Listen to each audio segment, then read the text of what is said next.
my opinion, but I think that we need to try and stay on topic because we're not here to discuss truck traffic on South Gardner Road. We will be discussing it again soon. And I understand that we had a staff member over here that had a comment to make.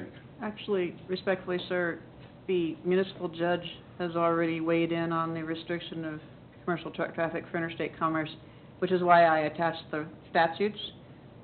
8-1901, Article A, local authorities shall have no power or authority to alter such limitations except as express authority may be granted in this article, which means by the Secretary of State. You can't do anything special locally that they haven't already addressed. You're telling me we can't? The municipal judge has already said the translation of this means you can't interfere with interstate commerce, and it says no local authority shall have no power or authority to alter these. No, alter the statute, obviously. You can't. But it doesn't say alter the truck routes. Okay. It comes back to this. I'm not- That's not what we're visiting. Yeah, that's not what we're visiting Not about this now. But ordinance. she came prepared, so obviously she thinks it's part of what we're discussing. Or anticipated the question that we could discuss when that When conversation she comes found up. pertinent, so.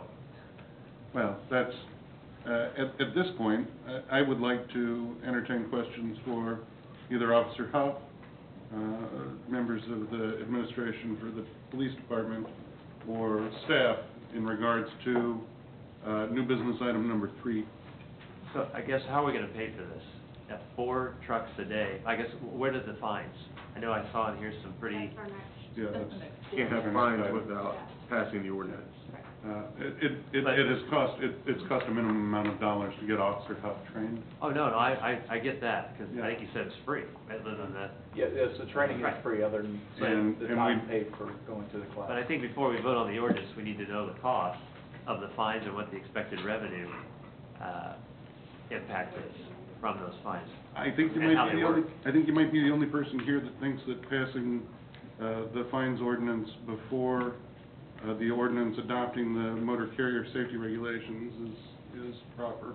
But I will stand to be corrected if there's anybody else So, that thinks that we should be approving new business item number 4 before new business item number 3. is there any reason we can't discuss what those rates are? I mean, it's not a secret. We're going to be, And, well, I mean, as the next business item. well, I mean, I would like to know those rates before we vote on one of the ordinances. Did you have the package? I did, but I would like to hear from the expert what types of revenue we expect. I know it's- Okay, that's, Officer Huff, if you could hang tight in case we have any other questions for you, feel free to take a seat. Laura, do you have any, Do I have any? yeah, I'm not sure exactly what Councilman Fotovich's question is here, but Well, okay, I'll ask, how about if I ask a budget question? Can I ask that question? Well, how do we pay for actually, this? What- actually, What are you paying for? Well, you just mentioned that there's gonna be 4 inspections, pretty much for one officer's day. I asked what the impact to resources is going to be. And he said that was going to be a challenge. And I guess my question, If I may, Mayor, address this. Please. I think, Councilman Fovich, that everything we do from the police department, we do from a very responsible viewpoint. If we can get Officer Huff out here and we're not going through and shorting patrol side every day, and if we're not basically shorting the services to the citizens of Gardner, then by all means we'll do that. We look at every deployment and duty that these officers have assignment, again, from a very responsible view. We, the police department, and through my career, have always made things work when we need to make them work. And this is no different. I know I have excellent staff that will still handle this in, with a minimal disruption to any services that are there, or if any disruption at all, and we'll handle it responsibly and correctly. Those days we can do it, we'll do it. Those days that we can't, we just won't. If that help.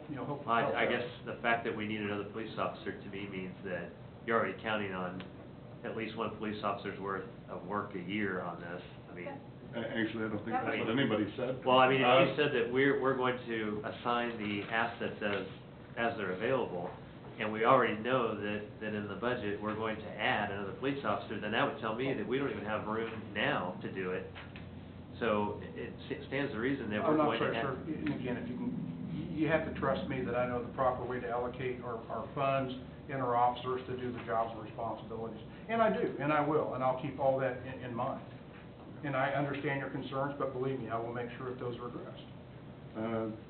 Councilmember Shu? Yeah, Officer Huff, I have one question really quickly. Did the CVSA have any kind of empirical, I guess, benchmarks as to, in terms of the number of trucks that come through a specific inspection station? What percentage of those are considered overloaded, with more than 20,000 pounds per axle? Statistically, I'm sure Kansas Highway Patrol can actually probably pull those numbers for the inspections they've done. One thing I forgot to mention is through that program, Kansas Highway Patrol is the host agency, so we have a memorandum of understanding to work under them, under the CVSA organization. So all that stuff is paid for. They do all the federal database entry. They provide all the forms and documentation that I need to use to do these inspections. So seals for securing trailers once I break a seal to check their load. They provide those. They provide the paperwork that I have to submit to them, the stickers for out of service, or the stickers that say, hey, you had a good inspection with no violations. They provide all that, and then they enter it into the database, the federal database. They do all that for us. We don't have to do any of that. So I'm sure they can. That's something that I can probably try to get for you. I'm not 100% that they can do that, but I will check with my contacts and see if that's something I can get for you. I would love to see that guidance, because that gives us a better idea. And just to clarify, you want to know how many, out of all the inspections they do, how many are overweight? Yeah, what percentage of those are considered to be overweight or fined accordingly based on the set loads that they're supposed to be carrying on their manifest versus what they actually have in the truck? Okay. And again, I'll check on that. And even if their manifest says that it's 20,000 pounds, if the truck's rated at 80,000 pounds, their manifest doesn't have to actually match what they're carrying. It may cause us to look at some other avenues of criminal activity, but as far as being overweight or a violation, that's actually not a violation through the program. And I'm actually looking at violation statistics, not necessarily. Okay, yeah, and that's something I can check on and try to get back to you. I'd like to have that, thanks. Do we have an ordinance number? 2430.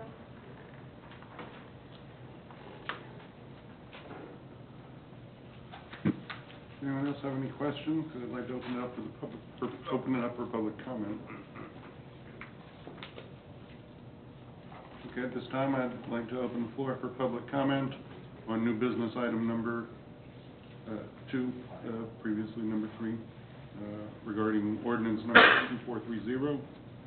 If anyone has any comments to make on this, please come forward, state your name and address for the record, and be heard. Anyone? That being the case, I move we pass ordinance 2430, adopting federal motor carrier safety regulations related to the operation of commercial motor vehicles. Second. Motion Harrison, second Shute, that we pass ordinance number 2430, adopting federal motor carrier safety regulations related to the operation of commercial motor vehicles. Roberts. Yes. Shute. Yes. Podovich. Yes. Harrison. Yes. Freeman. Yes. Ordinance number 2430 passes. New business item number 3, previously 2.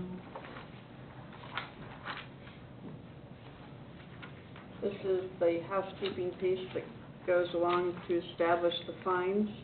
Attached to the fine schedule that has been approved by Municipal Court Judge Robin Loesch per Kansas Statute 124305, which states that she sets the fines. As aforementioned, City Attorney Hubbard reviewed and approved both the ordinance before that you just passed and this associated ordinance for the fine schedule. Questions related to, A person can be fined for each of these violations, correct? That is actually a question for the Officer Huff. The fines we standardize, and by looking at other agencies in the area, the fines are $115 per violation. Okay. And that's, like I said, per each violation, and if they continue to operate the next day, it's still another $115 for